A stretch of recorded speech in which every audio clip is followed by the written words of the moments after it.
Bonjour à tous, je me présente, je suis Isabelle Senon, je suis directrice d'études chez Exerfi et je travaille plus particulièrement sur les secteurs des industries agroalimentaires pour Exerfi. Dans le cadre de cet après-midi, je vous propose une petite présentation assez synthétique de l'agroalimentaire en Europe, en France et en Bretagne. C'est un sujet très vaste, donc évidemment tout ne sera pas abordé. Vous l'imaginez bien. Cette présentation va surtout permettre de poser un petit peu ce secteur agroalimentaire de l'Europe à la Bretagne et pour ensuite enchaîner sur la table ronde sur les différents débats. Alors quelques chiffres, je vais m'efforcer de ne pas en donner trop. L'industrie agroalimentaire en Europe, on se doute bien, c'est un secteur extrêmement important. En termes de chiffre d'affaires, sur 2013, en estimation, on est à plus de 1000 milliards d'euros de chiffre d'affaires. Vous voyez, comparé aux 913 milliards d'euros de 2006, ça a pas mal progressé. Les emplois, ce sont 4 250 000 personnes qui travaillent dans l'industrie agroalimentaire européenne. Dernière donnée 2011, c'est plutôt stable. Pour le moment, ça va un petit peu reculer par rapport à 2006, mais a priori, là, on est relativement stable. Et enfin, 287 000 entreprises. Alors, c'est pas mal, mais ces chiffres, dans l'absolu, ça ne veut pas dire grand-chose, en fait. Il convient de les rapporter à d'autres secteurs, notamment le secteur de l'industrie manufacturière. Les IA en Europe, c'est à peu près 15% de l'industrie manufacturière. Rapporté à la valeur ajoutée, c'est environ 13%. Voilà pour démarrer. Alors, ici, nous avons les différents pays européens qui composent cette industrie agro. Parmi les principaux pays producteurs de l'industrie agroalimentaire, on trouve 3 pays dont le chiffre d'affaires est supérieur à 100 milliards d'euros. Donc l'Allemagne en tête, suit de près la France, ensuite l'Italie. Ensuite une deuxième catégorie aux alentours de 80 milliards, la Grande-Bretagne, l'Espagne. Et ensuite on descend assez rapidement. Autre type de données structurelles, cette fois-ci sont des données monde en fait, des données relatives à l'exportation. Quel est le poids des différents pays exportateurs dans l'agroalimentaire mondial? L'Europe, d'après les chiffres que j'ai pu trouver, c'est aujourd'hui à peu près 16% de l'ensemble, avec une petite perte de terrain. En tête, en termes de pays, cette fois, on va retrouver les États-Unis, les Pays-Bas, l'Allemagne, le Brésil, et la France simplement en 5e position en 2011. Il faut voir qu'il y a 10 ans, la France était en seconde position. Donc là, on est vraiment, on a perdu pas mal de terrain sur les 10 dernières années. Dernier type de données structurelles sur l'Europe. Ici, nous avons le poids des dépenses des ménages, des dépenses que les ménages accordent à l'alimentaire. Donc c'est en Europe, évidemment, on a une moyenne européenne qui tourne aux alentours de 12-13%. Ce qu'on voit très clairement ici, c'est que plus les pays sont développés, plus les pays sont riches, plus le poids accordé aux dépenses alimentaires est faible. Ce qui ne signifie pas évidemment que les consommateurs mangent moins, mais c'est simplement une question de richesse. Vous voyez, Luxembourg, la part accordée aux dépenses alimentaires, c'est 8,5%. En France, on est à peu près à 13,5%.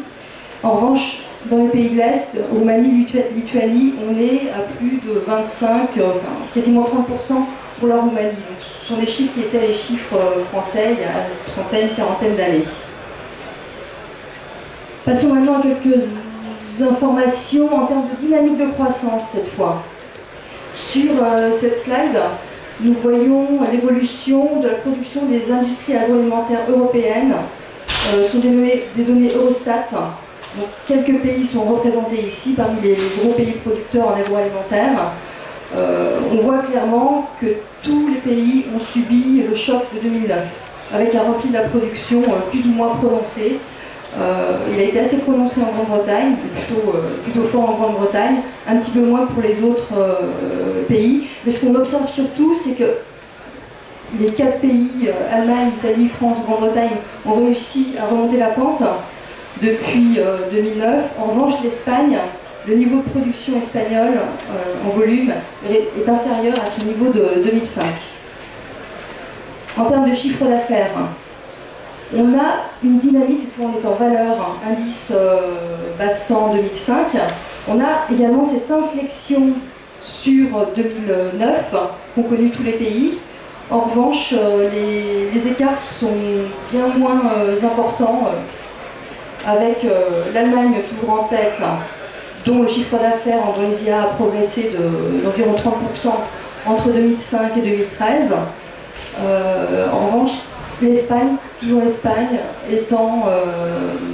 affiche un taux de croissance bien moins élevé, puisqu'il est aux alentours de 15-16% sur cette même période. Donc voilà, pour conclure sur les IA européennes. Je vous propose maintenant de passer à la France. Le même tableau que je vous ai montré tout à l'heure sur les IA européennes, cette fois on est en France.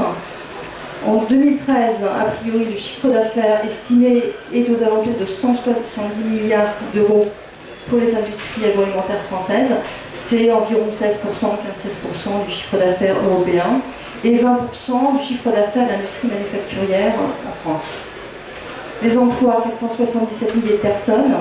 Tout à l'heure, quelqu'un me demandait si j'avais des chiffres de 2013. Non, je ne les ai pas.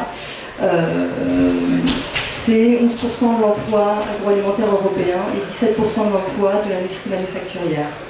Enfin, 13 500 entreprises dans les industries agroalimentaires, hors artisanat commercial. Donc on retire tout ce qui est boucherie, charcuterie traiteur et tout ce qui est boulangerie, bien évidemment.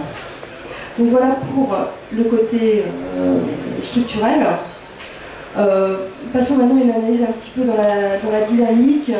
Le titre de cette slide, c'est les taux se resserrent sur les IA. On a vu qu'effectivement la crise avait pas mal secoué l'industrie, non seulement en France, mais aussi en Europe.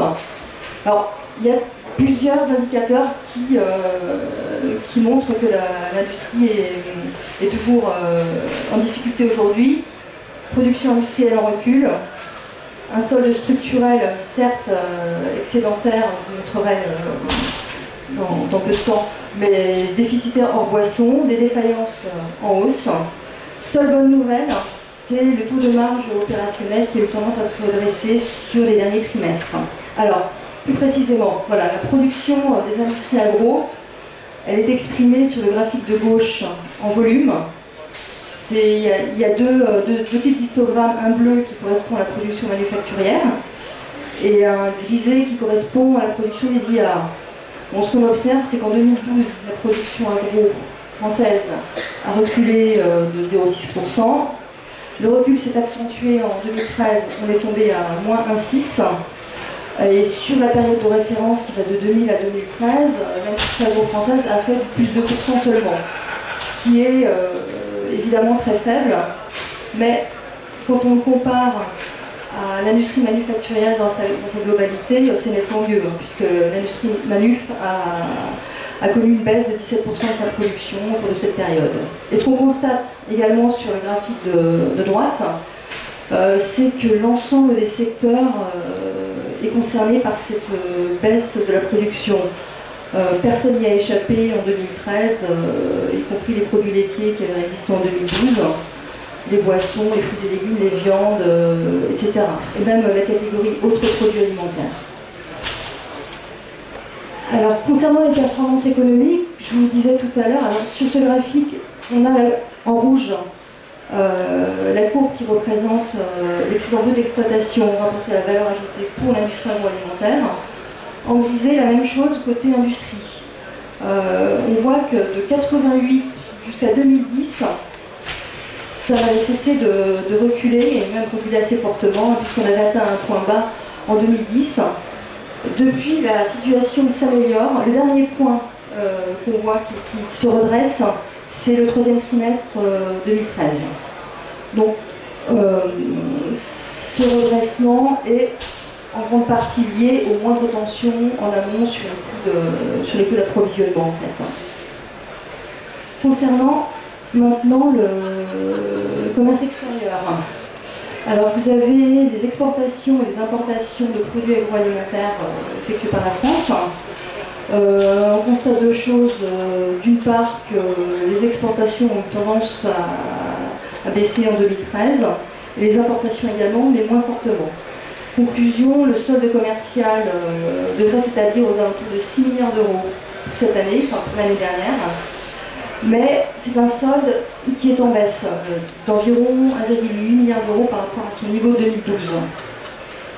Autre slide, toujours relative au commerce extérieur. Donc on a effectivement un excédent important, mais dès lors que l'on retire le poste boisson de ce solde commercial, on n'est plus du tout sur le même type de données. On est sur un déficit désormais structurel. Et d'après les premières estimations qu'on a pu faire sur 2013, un déficit qui se serait vraiment creusé sur l'année, puisqu'on est à moins 4,7 milliards d'euros sur 2013. Alors maintenant, et l'avenir à court terme, horizon 2015 on va dire. Déjà en France, on est dans un contexte qui reste tout de même particulièrement défavorable à la consommation, puisqu'on a un certain nombre d'éléments, des salaires bloqués, un taux de chômage qui a franchi la barre des 11%, une pression fiscale qui s'accroît, le poids des dépenses contraintes, donc tout ce qui est lié au logement, aux abonnements, etc., qui lui ne cesse de progresser, et puis le moral, la confiance des ménages qui reste bas. Seule bonne nouvelle, l'inflation recule. Ce rayon de soleil. Alors le moral des ménages, voilà, on le retrouve ici, c'est un indicateur qui est publié chaque mois par l'INSEE. On interroge le consommateur sur ses intentions de consommation, d'épargne, etc. Son niveau sur moyenne période, c'est 100. On est depuis 2008 structurellement inférieur à 100, mais aux alentours de 85. C'est un solde d'opinion, donc ça ne se redresse pas. La consommation des ménages, elle, exprimée ici en volume, parce qu'évidemment, toutes ces difficultés ont des conséquences directes sur l'évolution de la demande intérieure. La consommation avait légèrement décroché en 2012. 2013, c'est un tout petit peu redressé, mais ça va être vraiment très très lent. C'est un redémarrage vraiment extrêmement progressif. Et en termes de consommation alimentaire, sur ce graphique qui n'est pas très joli, c'est en fait l'évolution de la consommation alimentaire en volume, en variation annuelle. Donc le dernier point, c'est novembre 2013 par rapport à novembre 2012. Bon, globalement, ce qui ressort, c'est qu'on est sur un rythme de croissance quasiment nul sur 2012-2013. On voit mieux ici, sur ce graphique. En plus clair, c'est l'évolution des dépenses alimentaires des ménages, hors effet prix. Vous voyez, on était à plus 0,5 en 2012, 2013, a priori on serait sur du plus 0,2 et puis ça va suivre également la dynamique de croissance de la consommation globale. Donc voilà, des chiffres certes pas en baisse, mais qui ne montrent que très très modérément. Donc concernant les prix, ce que je vous disais tout à l'heure, l'inflation tend à reculer en France, y compris et notamment l'inflation sur les produits alimentaires. Vous voyez, on est passé de quasiment plus 3% en 2012, 1,2% en 2013, et a priori ça va se stabiliser. Enfin, le rythme de croissance va rester proche de 1%. A priori, il n'y aura pas de grand décrochage. Alors, cette croissance des prix à la consommation, c'est lié, c'est la répercussion in fine de tout ce qui se passe en amont, notamment au niveau des cours des matières premières. Ici, on a l'index GSCI Goldman Sachs Commodity Index qui reprend à peu près 24-25 matières premières, agricoles, non agricoles. Sur 2010-2011, l'indice avait progressé de 25% chaque année. Sur 2012-2013, on est à peu près à moins 3%, donc ça va se répercuter in fine sur les prix de vente industriels et puis sur les prix à la consommation en bout de chaîne. Mais on reste malgré tout à des niveaux extrêmement élevés. Et surtout, maintenant, c'est particulièrement instable. Passons maintenant à un petit peu quelques slides sur la Bretagne. Et quelques chiffres, je pense que vous devez certainement les connaître mieux que moi ici. Chiffre d'affaires des IA en Bretagne, on est à peu près à 19 milliards d'euros. Donc ça représente 13% de l'industrie agro en France. En revanche, 65% du chiffre d'affaires de l'industrie manufacturière en Bretagne. C'est vraiment un pôle extrêmement important. En termes de valeur ajoutée, même chose. Pratiquement la moitié de la valeur ajoutée de l'industrie manuf. Et en termes d'emploi, on est à plus du tiers des emplois industriels en Bretagne. Donc on l'aura compris, c'est un secteur qui reste extrêmement important pour la région. Sur cette slide, ce sont également des données structurelles. Sur le côté gauche, nous avons la répartition du chiffre d'affaires et de la valeur ajoutée des industries agro-bretonnes. Et sur la partie droite, la même chose, mais au niveau national. Alors, les postes ne sont pas tout à fait les mêmes. Néanmoins, ce qu'on constate pour la Bretagne, c'est le poids prépondérant de l'industrie des viandes, puisqu'il représente 43% du chiffre d'affaires. La même chose en termes de valeur ajoutée. Vous voyez, comparé à la France, où on est à seulement une vingtaine de pourcents pour chiffre d'affaires EVA. Les produits laitiers, ce qui est en bleu, c'est 16% chiffre d'affaires en Bretagne, 12% en valeur ajoutée. C'est assez comparable sur le plan national. En revanche, ce qu'on observe, c'est que la catégorie qui est en marron pour la France, tout ce qui est autres produits industriels, autres produits agroalimentaires, pardon, qui prennent en compte des produits valorisés, des confiseries, chocolateries, mais également certains plats cuisinés, etc. C'est bien moins représenté sur la région Bretagne. Donc voilà pour les données, ce type de données structurelles. Du côté du commerce extérieur, alors je n'ai pas donné de données plus récentes, parce qu'elle date de 2011, celle-ci.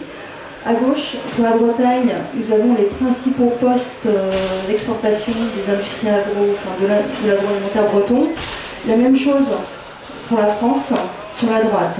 Donc sans surprise, on va avoir viande, produits à base de viande et produits laitiers qui sont ultra prédominants dans les exports, avec à peu près 3/4 des exports agroalimentaires bretonnes. Et en France, l'inverse, en premier poste, les boissons, produits alimentaires divers, produits laitiers et viande, et produits à base de viande, ça arrive simplement après. Donc voilà pour le constat concernant les exports, le commerce extérieur de la Bretagne. Alors ici, à Xerfi, on a essayé de comparer l'industrie agroalimentaire au global française par rapport à l'équivalent en par rapport à l'industrie agroalimentaire sur le plan national. Donc ce sont des échantillons d'entreprises. Attention, ce n'est pas exhaustif et ça reprend essentiellement des PME, PMI. Donc ce qu'on constate, c'est qu'en termes de rythme de croissance, les inflexions sont les mêmes. En termes de taux de valeur ajoutée, là j'étais assez surprise, le taux de valeur ajoutée, donc c'est la VA rapportée à la prod, c'est structurellement, le taux est structurellement supérieur en Bretagne par rapport à la France. En revanche, dès qu'on descend un petit peu dans la cascade du compte de résultat, là nous avons le tonnage économique brut, donc le BE rapporté à la valeur ajoutée. Là, la Bretagne est en dessous et puis ça descend. Donc bien évidemment, ça va se répercuter au dernier stade au niveau du résultat courant avant impôt, où on voit que la Bretagne dégage, enfin les industries agro-Bretagne dégagent 6,7% de leur valeur ajoutée contre 8,6% au niveau national. La même chose, après j'arrête avec les chiffres, la même chose avec les viandes. Donc, point de vue chiffre d'affaires, même type d'inflexion. Taux de valeur ajoutée, on retrouve la même chose que pour l'industrie agro dans son ensemble, c'est-à-dire une valeur ajoutée, non c'est l'inverse, pardon, valeur ajoutée, oui, totalement l'inverse. Le taux de valeur ajoutée des industries des viandes inférieures en Bretagne par rapport au niveau national, Et puis bien évidemment au niveau du taux de BE sur l'IA et du résultat pour apporter la valeur ajoutée, c'est très faible. 2% de la valeur ajoutée. Donc voilà. Donc, pour conclure, on voit qu'on est sur une industrie qui continue de progresser malgré tout en termes de chiffre d'affaires, malgré des difficultés quand même plutôt récurrentes aujourd'hui. Mais malgré tout, il y a des pistes de croissance. J'en ai évoqué 4-5, je pense qu'après pendant la table ronde, il y aura d'autres idées, d'autres thématiques.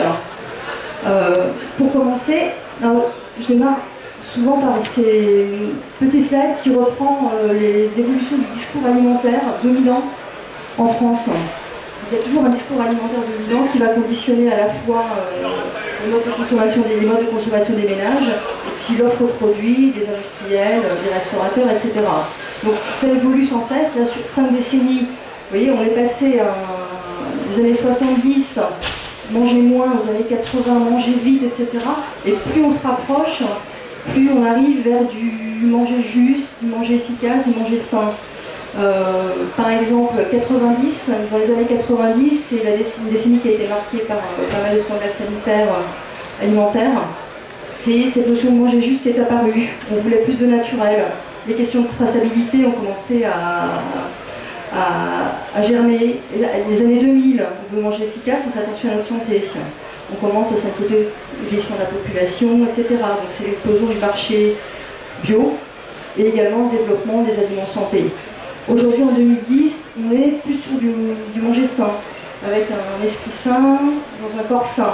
C'est-à-dire, je fais toujours attention à ma santé, mais je fais également plus attention à l'environnement, à mon bassin de consommation, etc. Et en ce moment, on est plus sur des dynamiques de mouvements locavores, made in France, made in région. Alors bien évidemment, ça conditionne pas mal de choses dans les IA. Et puisqu'on parle d'axes de riposte, de développement, je vais en citer 4 grands. Le premier, c'est celui de la proximité produit. Donc ça rejoint ce que je disais tout à l'heure sur les mouvements locavores, etc. Le consommateur est en attente forte de Made in France, Made in région, bon, c'est tous maintenant. Hein.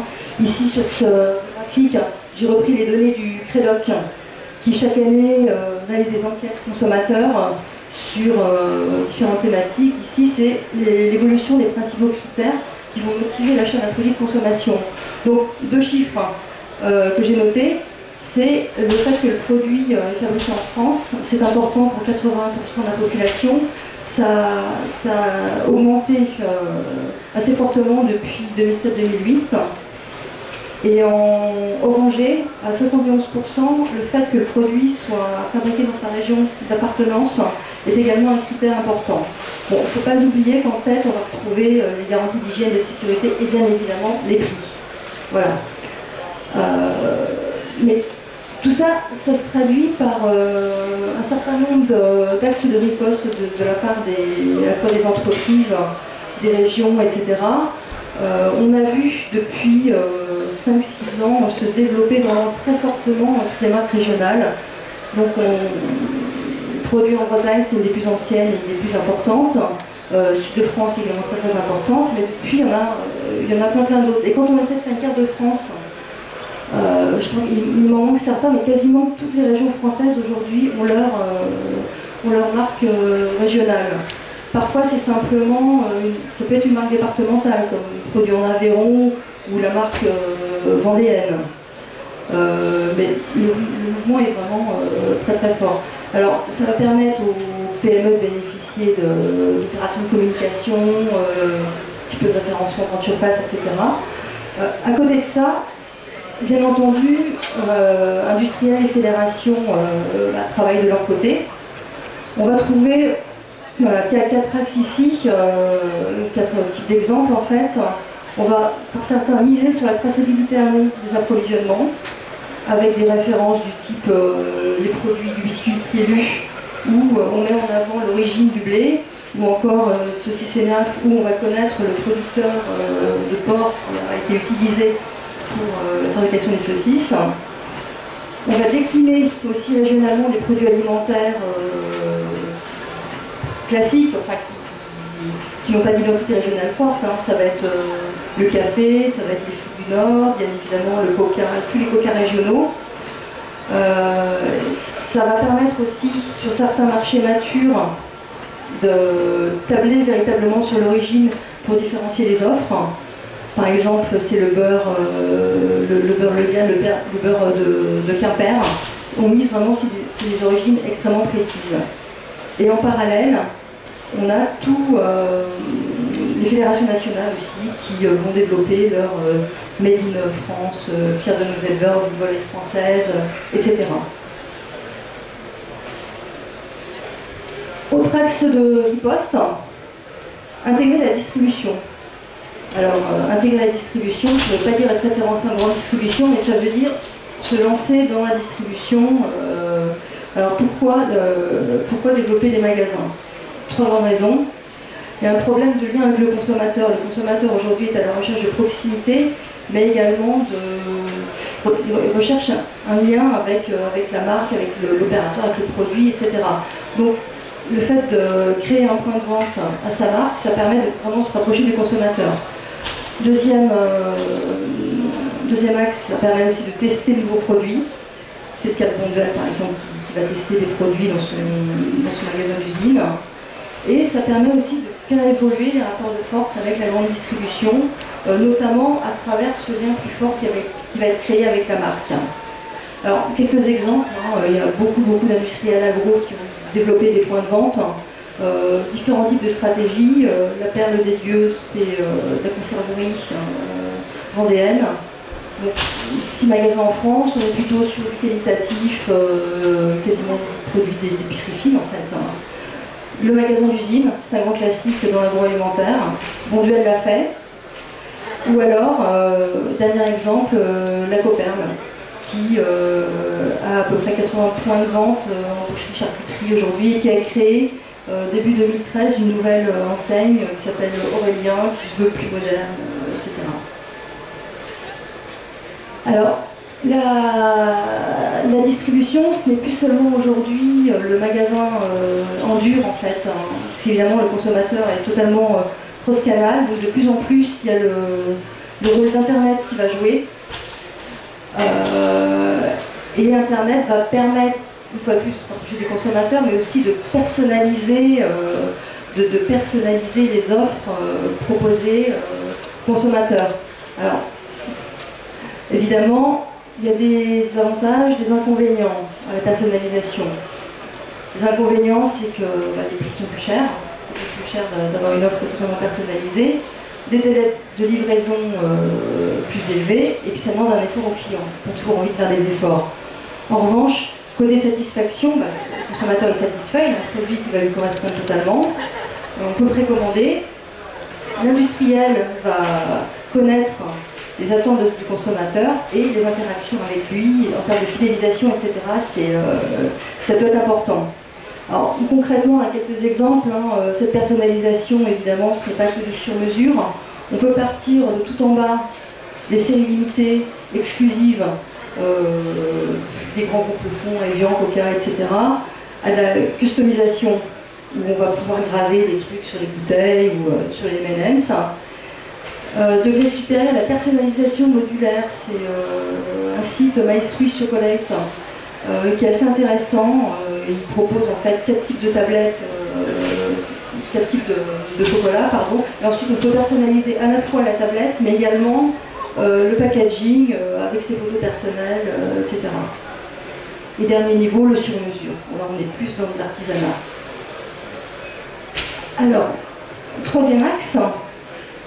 Puisque je parlais de la personnalisation, c'est relativement proche. Là, on est sur les marchés de niche. Alors, le marché de niche, lui, il a trait avant tout à la proximité affinitaire. C'est-à-dire, je vais consommer un produit alimentaire qui me ressemble, qui va correspondre à mes attentes, à mes aspirations. Donc, les niches peuvent être importantes. Comme on voit ici, ça peut être le marché des produits halal, avec en termes d'aspiration une dimension religieuse, l'épicerie fine, les produits bio, produits exotiques, etc. Ça peut se décliner à l'infini et évidemment en tout petit on va retrouver des marchés davantage, qui se rapprochent davantage du sur-mesure. Alors, quelques chiffres, voilà, deux exemples simplement de ces marchés qualifiés de niche. Le marché des produits biologiques, aujourd'hui en 2013, c'est environ 4,2 milliards d'euros. En revanche, en termes de rythme de croissance, on observe que les taux de croissance de chiffres qui étaient ceux du marché bio jusqu'en 2011 ne sont plus en fait. En 2013, on est à peu près à 4-5% de hausse, ce qui reste quand même confortable sur le marché alimentaire dans son ensemble. Autre exemple de marché de niche, alors celui-ci c'est l'alimentation senior, c'est un exemple. On a un petit peu travaillé sur ce marché à Xerfi. En fait, tout ça pour vous dire qu'il n'existe pas véritablement. En revanche, à moyen terme, ça peut être un marché intéressant, puisqu'on sait tous, hein, la population française vieillit. Les plus de 75 ans, c'est 8% à peu près de la population, ça va être 16% en 2060. Et autre élément, la part des dépenses alimentaires des 65 ans et plus est plus importante que celle des plus jeunes. Alors en termes d'offres dédiées aujourd'hui, il n'y a pas grand-chose. Il y a des offres médicales extrêmement médicalisées en fait, qu'on va retrouver dans les hôpitaux, etc. Et puis il y a également des offres orientées santé, restauration collective. En revanche, côté GMS, hypermarché, on trouve peu de choses. C'est difficile de communiquer en fait sur des produits agro destinés à une population âgée. Voilà, c'est une grosse problématique. Il y a quelques tentatives. Casino a proposé quelques produits sous sa MDD. Quintessence, c'est un petit fabricant d'huile qui propose une segmentation très fine avec les huiles. Ça va du nourrisson jusqu'au plus de 50 ans, je crois. Voilà. Donc voilà, ça fait partie des marchés à étudier, peut-être à investir. Quatrième et dernier axe de riposte, voilà, développer une offre destinée à la restauration hors foyer. La restauration hors foyer, vous dire aujourd'hui, ça va pas fort, certes, mais quand on regarde d'une manière structurelle le poids des achats alimentaires effectués par les restaurateurs en France, c'est quand même un marché de 16 milliards d'euros. Pas loin de 6 en restauration collective, 10 en restauration commerciale. Et ce qu'on observe aussi, c'est que les produits frais sont encore prédominants, avec 58% des achats, mais de plus en plus, les produits d'épicerie, les produits transformés tendent à prendre de l'importance dans la restauration hors foyer. Alors, évidemment, il y a des intérêts, des inconvénients pour les restaurateurs et pour les industriels.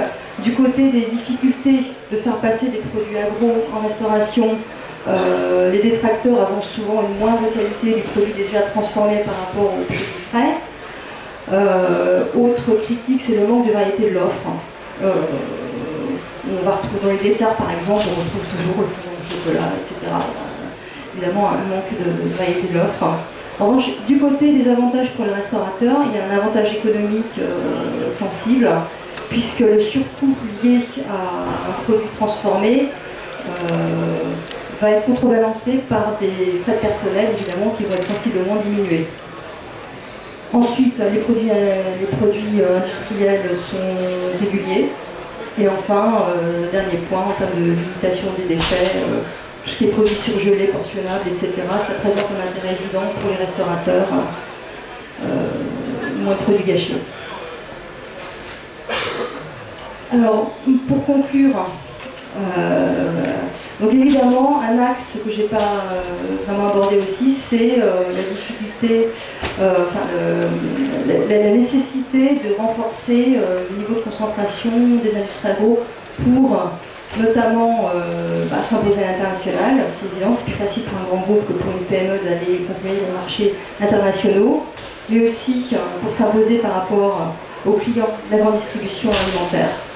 Voilà, donc cette course à la veille critique, ça fait peut-être 10 ans qu'on en parle, mais c'est plus que jamais d'actualité. Alors, dernière slide.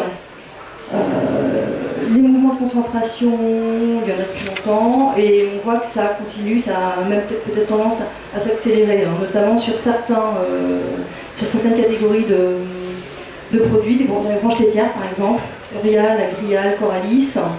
En bas, on a Sodial et 3ACOP.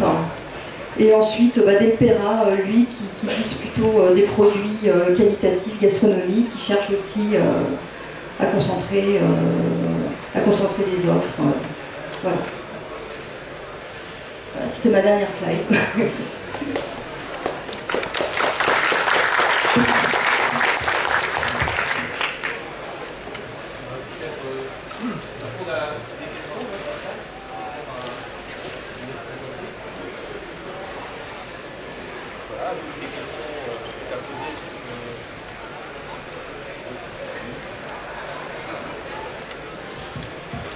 Auriez-vous des questions à poser sur ce que vous venez d'entendre et de voir?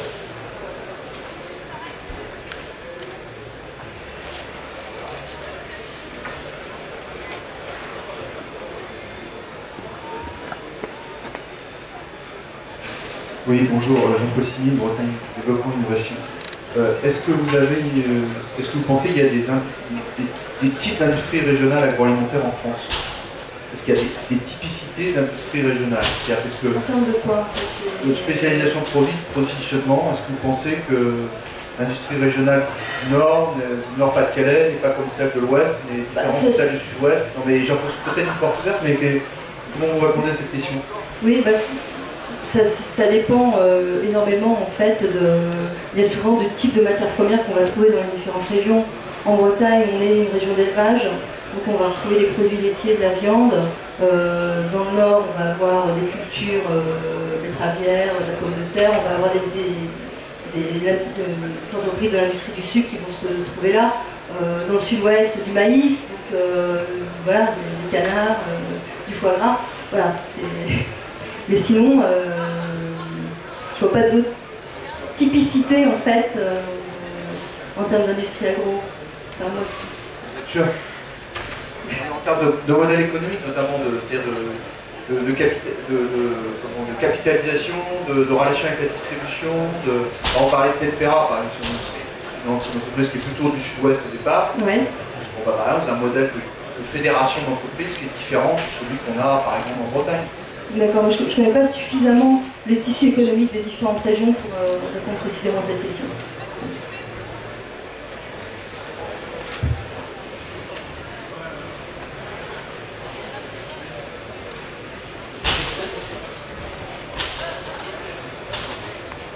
Bonjour, Yannick Kermanus de Villeneuve. Moi qui ne suis pas de la région de Bretagne, une question toute bête au niveau de la complicité justement des entreprises. Vous parlez du besoin de concentration, nécessité de se concentrer. Et quelle est aujourd'hui la répartition entre grandes entreprises et PME dans ce paysage agroalimentaire? Au niveau de la Bretagne, je n'ai pas les chiffres, peut-être que certaines personnes les ont ici, je ne sais pas du tout. On a une concentration au niveau national qui est assez forte en termes de chiffre d'affaires. Mais en revanche, on a un tissu industriel de PME, PMI qui est encore extrêmement dense. Donc je crois que c'est plus des 3/4 des entreprises agro qui ont moins de 20 salariés en France. Donc on a beaucoup de PME, mais qui ne pèsent pas lourd au final par rapport à des grandes démonstrations que vous avez faites, c'est que ça concerne surtout les gros, mais pas les gros. Oui, ici, oui. Après, ça peut concerner les petits, effectivement, sous forme de fédération. C'est un peu les mouvements qui commencent à se dessiner avec ces fédérations, ces marques régionales. Il n'y a pas de lien capitalistique. Néanmoins, il y a tout de même des tentatives d'aller vers la grande distribution, voire vers l'international, sous ces fédérations, sous ces marques régionales.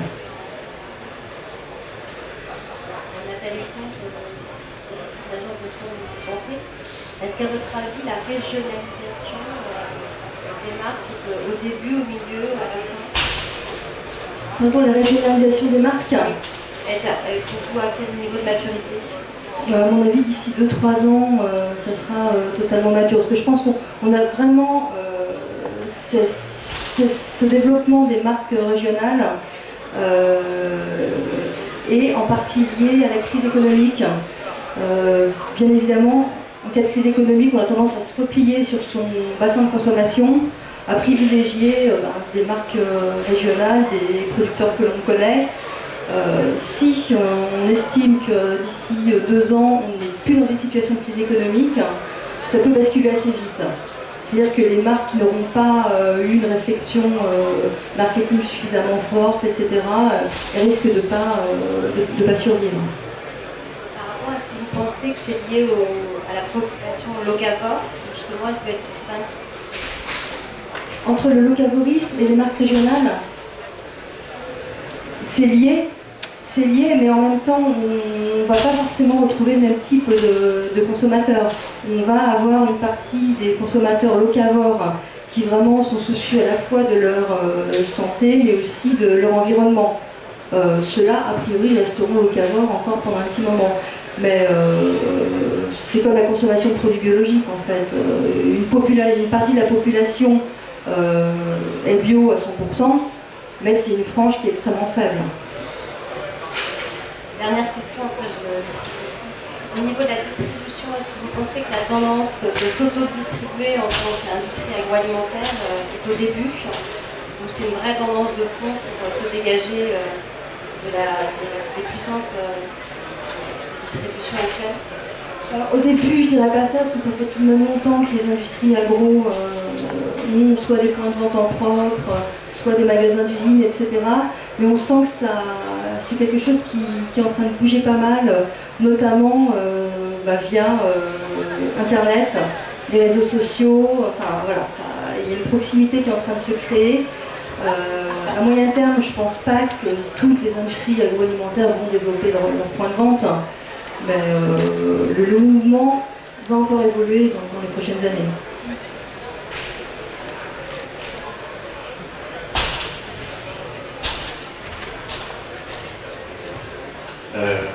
Juste une question pratique. Si on peut récupérer votre support quelque part, c'est très intéressant. S'il sera récupérable sur votre site ou pas, c'est la première question. Et la deuxième question, c'est dans les axes de développement, vous n'avez pas parlé de l'innovation, ou peut-être j'ai mal entendu, mais je pense qu'effectivement c'est peut-être encore un des axes forts de développement. Pour moi, c'est un prérequis, donc j'aurais peut-être dû, au même titre que la concentration, etc. Ben oui, c'est évidemment un axe fort. L'innovation, on va la retrouver par exemple en travaillant sur des nouveaux marchés, type marché des seniors, etc. On est obligé d'innover. Et juste pour le support, est-ce qu'il sera visible sur votre site? En général, le CFIA le récupère et le publie sur son site.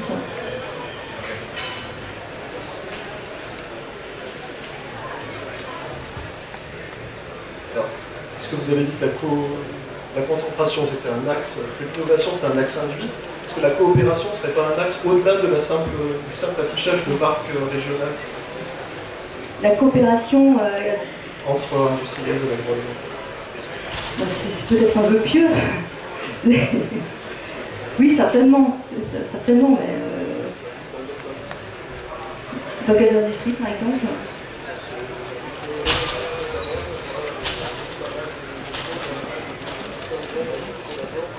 Ouais. Oui. Juste pour compléter ce que disait monsieur, peut-être.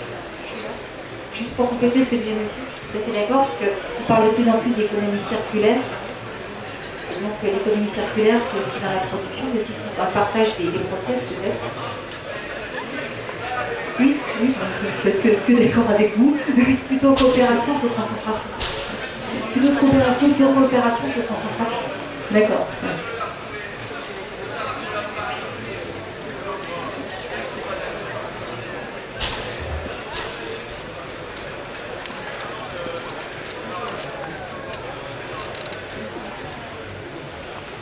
Bonjour.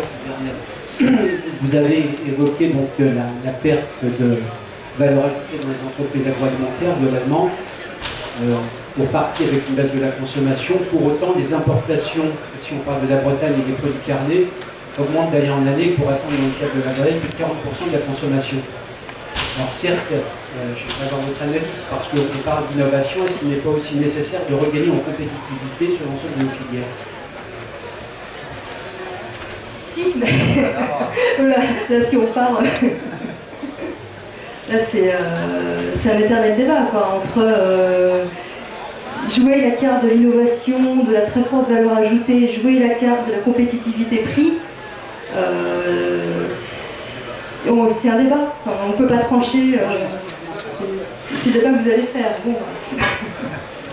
C'est pas forcément un débat. Aujourd'hui, je dirais que l'innovation, je le sais, les entreprises qui du temps. Or, aujourd'hui, on a des marchés qui sont captifs sur lesquels on perd des parts de marché. C'est comment mobiliser les énergies pour retrouver la compétitivité, se donner effectivement les moyens, avant que les entreprises ne disparaissent, pour pouvoir mettre au point des produits futurs. C'est pas incompatible.